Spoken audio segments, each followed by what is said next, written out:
Come please. Take your seat. Thank you, sir. You comfortable? Yes, ma'am. Would you like to unbutton your blazer before we start? So, अपने बारे में हमें कुछ बताइए, पर अपना नाम और अपना निवास स्थान रिवील मत करिएगा। मैम मैंने ग्रेजुएशन NIT पटना से किया है सिविल इंजीनियरिंग में, और मेरा ऑप्शनल ज्योग्राफी है, और मेरा हॉबी बैडमिंटन खेलना है। आप कंसिस्टेंटली बहुत अच्छे रिकॉर्ड्स के साथ आपने ग्रेजुएशन भी किया और ट्वेल्थ में भी बड़े अच्छा स्कोर आपका था। मुझे ये समझ में नहीं आ रहा है कि जब आप एक अच्छे सिविल इंजीनियर थे और आपने शायद 2 साल डेलॉयट में काम भी किया है, जी मैम। नॉट मेंशन, तो हालांकि आपका कोर नहीं रहा होगा, Deloitte was not your core, right? No ma'am. It was not your core. Okay, so was this a campus placement? Yes ma'am. And what exactly were you doing in Deloitte? Ma'am I was an analyst जहाँ पे मेरा role data engineering और data science से related था। तो आपके NIT Patna में तो कोर की कंपनीज आई होंगी, वो प्लेसमेंट में आप नहीं बैठे थे? मैम वो कोविड का ईयर था। अच्छा, तो- ओके, राइट। तो आपने फिर Deloitte में जॉब शुरू कर दिया right after you completed your graduation? Yes, ma'am. And then you worked there for 2 years? Yes, ma'am. Did you quit after that or did they fire you? No ma'am, I quit. Why? Ma'am, I had to prepare for civil services. Why? Ma'am, there were several reasons for that. What was the most important reason? So, ma'am, most important reason was I get opportunity to directly serve the people and the job satisfaction that it provides. So how you can assume the job satisfaction if you are not yet joined the service? That is a very important question. Just that is the presumption of your mind. Yes, yes, Job satisfaction. Maybe the situation will change once you join the service. yes. Then what will you do? Sir, I will fetch the satisfaction from whatever I am doing, because the आप Whatever I Hindi में am- switch कर सकते हैं Yeah, comfortably. if you are comfortable in आप Hindi, you can Hindi में switch. Switch करिए। चलो No issue. Ma'am, जो भी वहाँ से रिव्यू मुझे मिला है कि हाँ किस तरह का नेचर ऑफ वर्क होता है, चाहे वो BAS में हो या BPS में हो, वो डायरेक्ट इंटरेक्शन होता है पब्लिक से, और वो अगर आप सर्व करते हैं तो उनका जो आउटकम आता है वो एक तरह का सेटिस्फेक्शन देता है। तो ये आपका रीजन है Yes, join ma'am. service। कब से तैयारी कब से कर रहे हैं आप basic? Ma'am, after quitting the job. After quitting the job. Okay, ठीक है। आपका जो कैडर सिलेक्शन है, एडमिनिस्ट्रेटिव सर्विस को टॉप पे रखा हुआ है आपने, पर ये बहुत ही जनरलिस्ट सर्विस है, because you can be posted in any of the departments. आपको DM साहब अपने कन्वीनियंस के हिसाब से कोई सा भी काम दे सकते हैं, तो क्या आप किसी चीज़ में स्पेशलाइज नहीं करना चाहते? आपके पास Deloitte का एक्सपीरियंस रहा है, आप सिविल इंजीनियर हैं, would you not want to work in something which is your specialisation? Ma'am, obviously diverse opportunities मिलेंगे, पर मेरे जो स्पेशलाइजेशन है मैं उनको उसमें इम्प्लीमेंटेशन करने की कोशिश करूँगा। अच्छा, ठीक है। बिहार पुलिस सर्विस आपकी नेक्स्ट चॉइस है? Yes ma'am. राइट। पुलिस जो है हमारी बिहार की, वो आपको क्या लगता है, आपके ओपिनियन में सिटीजन सेंट्रिक है या फिर ड्रैकोनियन है, प्रो गवर्नमेंट है, क्या स्टैंड रहता है? मैम, पुलिस अभी भी, मतलब ये मेरा मानना है कि हम लोग सिटीजन सेंट्रिक ही हैं, भले हमारे कानून जो कि जिसमें कि कॉलोनियल फीचर्स हैं, पर हमारा actual on ground police force है वो उनका हमेशा सिटीजन सेंट्रिक नहीं चल रहा है। कोई एक उनका स्टेप या एक कोई कदम बताएं जो कि सिटीजन सेंट्रिक लगता है आपको? Ma'am, one community policing. Community policing. Yes, ma'am. क्या है community policing? Ma'am, involving the community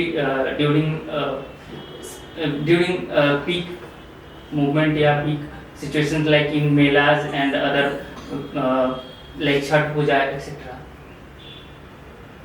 अगर आप किसी मुसीबत में पड़ते हैं किसी वक्त, बिहार के किसी भी डिस्ट्रिक्ट में, किसी भी जिला में, किसी भी प्रखंड में, तो क्या आप पुलिस को इमीडिएटली वहां से कॉल कर सकते हैं या उनको इन्फॉर्मेशन दे सकते हैं कि वो आके आपको रेस्क्यू करें? Yes ma'am, there is one helpline number 112।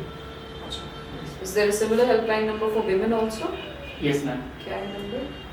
I am not able to recall the exact number. उसको आप देख लीजिए, वो इम्पोर्टेंट Sure. है। बिहार एजुकेशन सर्विस आपकी तीसरी चॉइस है? Yes ma'am. बिहार के एजुकेशन सर्विस में ऐसा क्या है जो आपको लगता है कि आप बहुत खुश नहीं हैं उससे, जिसको आप बदलना चाहते हैं?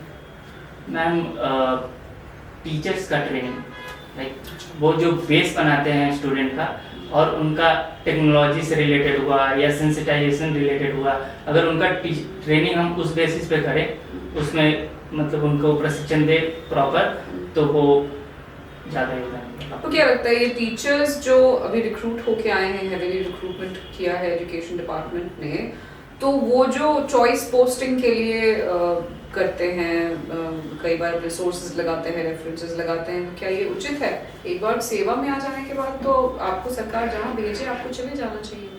आप किस चीज़ के फेवर में हैं? मैम उनका डिमांड पर्सनल एस्पिरेशन से रिलेटेड होता है कि वो अपने फैमिली के क्लोज रह के काम करें, और सरकार इस और मतलब हर संभव प्रयास करती है कि हाँ उनको मतलब उनका होम डिस्ट्रिक्ट मिल सके, और वो हम मैं उनके पक्ष में ही हूँ। मतलब आप इस रेफरेंस लगा के जो जी, ट्रांसफर मैम। रोकने के पक्ष में हैं? जी ma'am. No ma'am, not in reference, use of reference, but in posting in their home district. Their choice of yes ma'am. Sir, आपका ऑप्शनल सब्जेक्ट ज्योग्राफी है। यस अभी सर। पूरे देश में एक सर ज़्यादा बेटर पूछेंगे, मुझे लगता है उनके लिए ये सवाल मैं छोड़ दे रहा हूँ।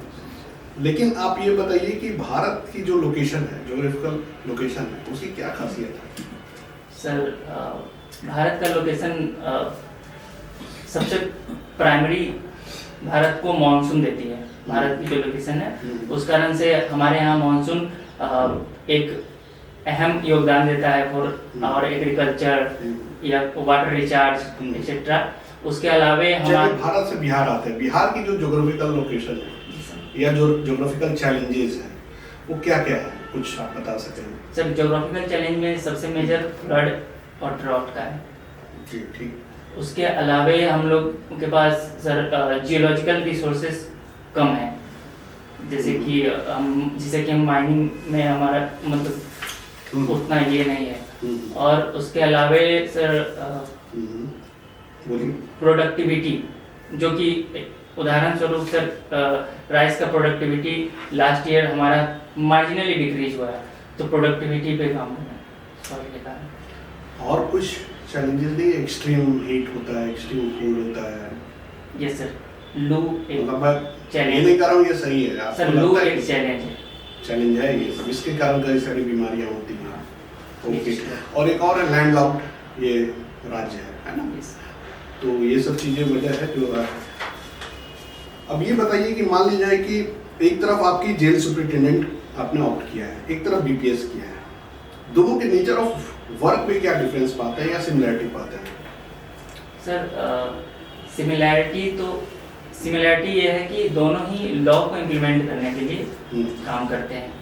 दूसरा इन्वॉल्वमेंट ऑफ पब्लिक, जैसे कि इन जेल हम कैदियों से डायरेक्ट इंटरेक्शन करके उनका सुधार की ओर काम करते हैं, वहीं नॉर्मल पुलिसिंग में हम कम्युनिटी से इंटरेक्ट करके उन सही डायरेक्शन में जाने की ओर ये यानी इधर हम कम्युनिटी को सुधारते हैं, उधर कैदियों को सुधारते हैं। सुधारते हैं। लेकिन अगर आपको एक रोल दिया जाएगा, क्योंकि कम्युनिटी तो बिगड़े भी नहीं, बिगड़े हुए तो उसमें से जो लोग हैं वो जेल में जाएंगे, तो ज्यादा बड़ा वॉल्यूम ऑफ टास्क क्या है, या समाज को ज्यादा अभी जरूरत किसकी है, कहाँ से सुधार की ज्यादा जरूरत है? सर सुधार हम डायरेक्ट अगर कम्युनिटी से इंटरेक्ट करें, उनको जेल तक जाने की नौबत ना आए, इस पे काम करें तो ये ज़्यादा है। ठीक है sir.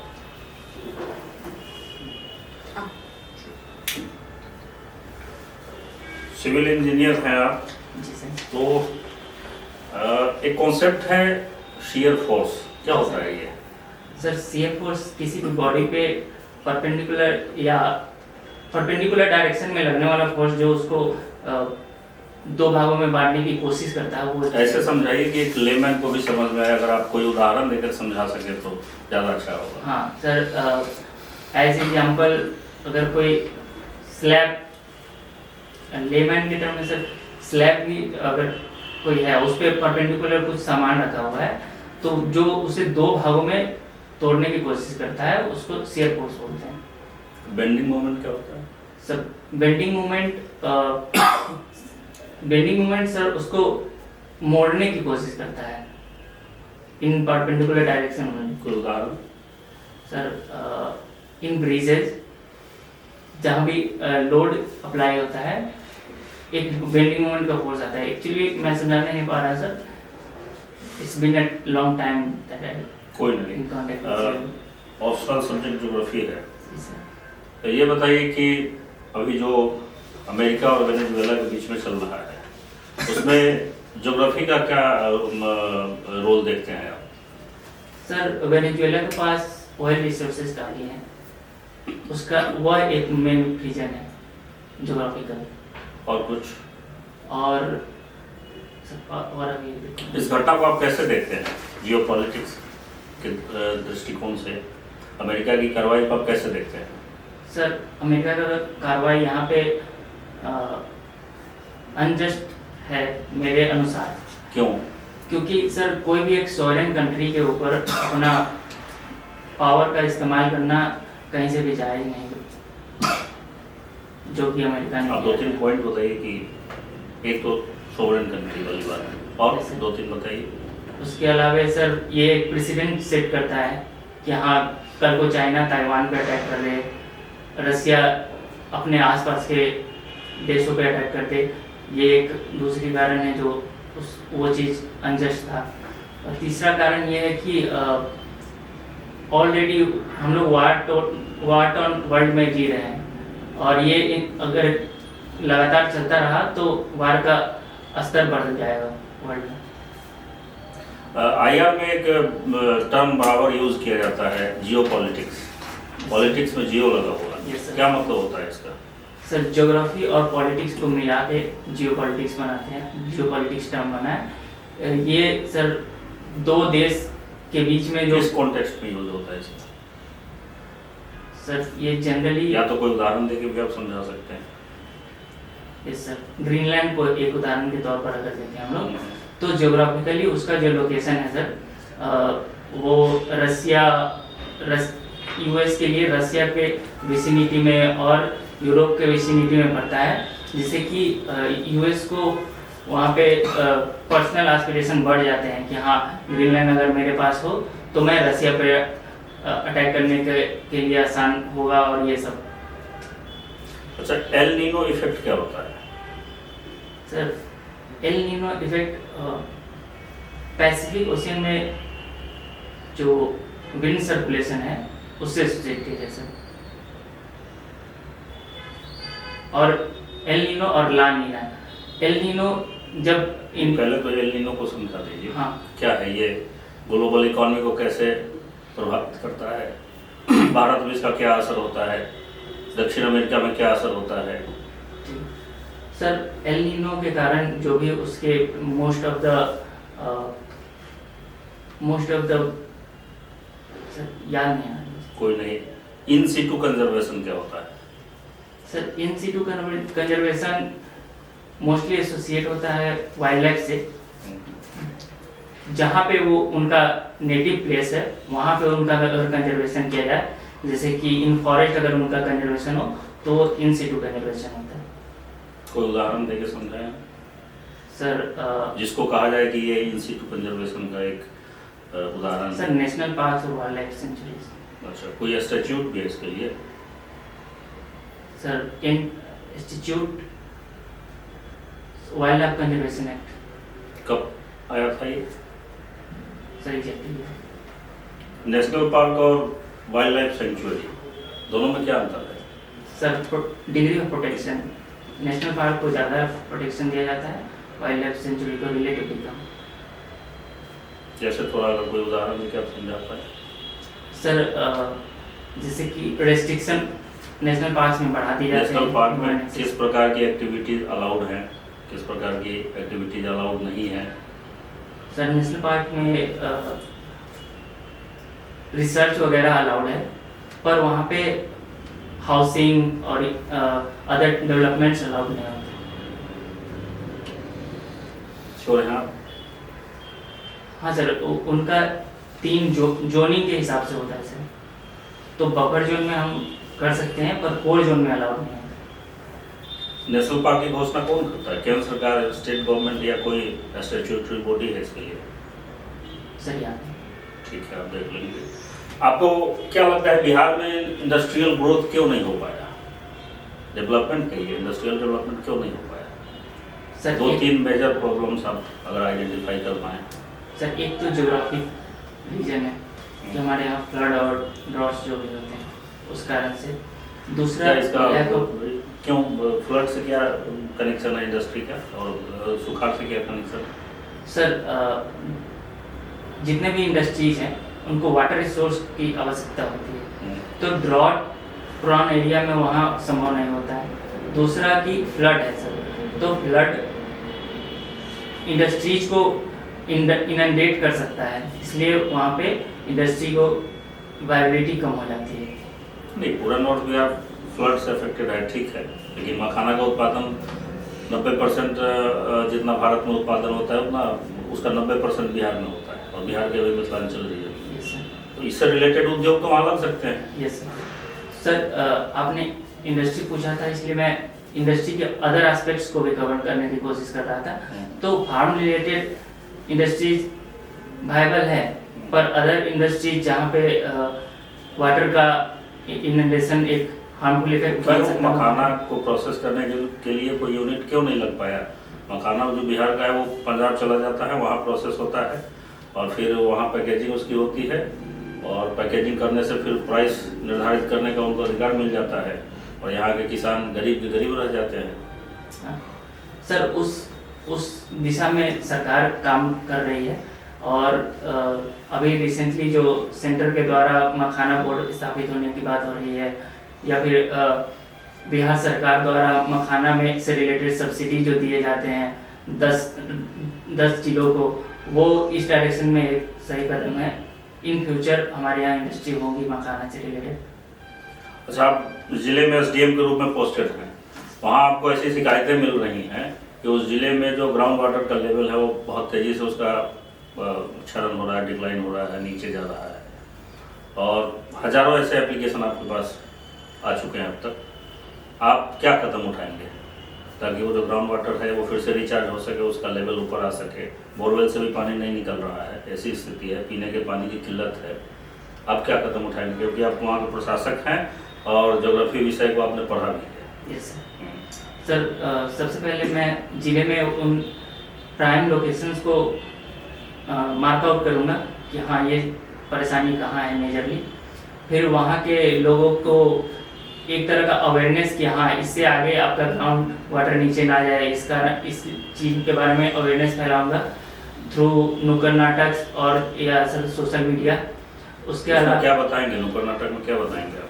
Sir what are the misuse जिस कारण से हम लोग पानी ग्राउंड वाटर का लेवल नीचे जाता है, कि कौन से गलत प्रैक्टिसेज है जिससे ग्राउंड वाटर नीचे जाता है, इन चीज़ों को ना करें, और वाटर कंजर्वेशन के अदर मेथड्स को प्रैक्टिस में लाएं। जो आपके अकॉर्डिंग गलत है सर, पानी ज़्यादा खर्च होता है sir excessive use during cloth cleaning, और उसके अलावा सर हम लोग फार्मिंग में भी इसका समाधान क्या है? लोग कपड़े न धोएं? नहीं sir, minimal use of water के साथ कपड़े धो सकते हैं, वो करें। तो ये कैसे संभव हो पाएगा, ये भी तो आपको बताना पड़ेगा। जब आप समस्या बताएंगे तो समाधान भी बताना पड़ेगा। जी सर। अगर लोगों को कहेंगे कि पानी कम खर्च करिए, कपड़ा धोने में ज़्यादा खर्च हो रहा है, तो फिर आपको उसका दूसरा तरीका भी तो बताना पड़ेगा। जी सर। वो क्या है सर? वो मुझे बताइए। ठीक। एक लास्ट क्वेश्चन बस हम आपसे पूछना चाहते हैं। अखबार तो पढ़ते होंगे आप? जी उर्सुला वॉन डर लेयन का नाम सुना? जी मैम। किस कॉन्टेक्स्ट में नाम सुना आपने उनका? मैम उनको नोबेल पीस प्राइज मिला है। आप श्योर हैं? Yes ma'am. सॉरी कोई बात नहीं। यूरोपियन यूनियन कमीशन की प्रेसिडेंट। यूरोपियन यूनियन की प्रेसिडेंट है? यूरोपियन यूनियन की कमीशन जो यूरोपियन कमीशन उनकी प्रेसिडेंट। उसके प्रेसिडेंट हैं। अच्छा ठीक है, नाम आप एक बार दोबारा देखिए। मुझे ये बताइए कि अभी क्यों उनका नाम हम इतना ज़्यादा हिंदुस्तान के अखबार में पढ़ रहे हैं? मैम जो ट्रेड डील हुआ है अभी हमारा कौन सा यूरोपियन trade deal? यूनियन से, फ्री ट्रेड एग्रीमेंट, उसमें वो सिग्नेटरी थे ऑन बिहाफ ऑफ यूरोपियन। और भी कोई कनेक्शन है उनका बिहार के साथ या भारत के साथ? ये मुझे तो नहीं पता। इस बार रिपब्लिक डे पे आई थी वो यहाँ? Yes ma'am, that I missed. Yes as a guest Chief guest. Republic Day parade she was Yes. here. उनके परिधान के बारे में कुछ पढ़ा था आपने किसी खास अखबार में? अखबार कम पढ़ते हैं आप? अखबार पढ़ते हैं पर ये चीज़ नहीं सोचते। ठीक है, कोई बात नहीं। थैंक यू, आपका इंटरव्यू हो गया, विल कॉल यू बैक।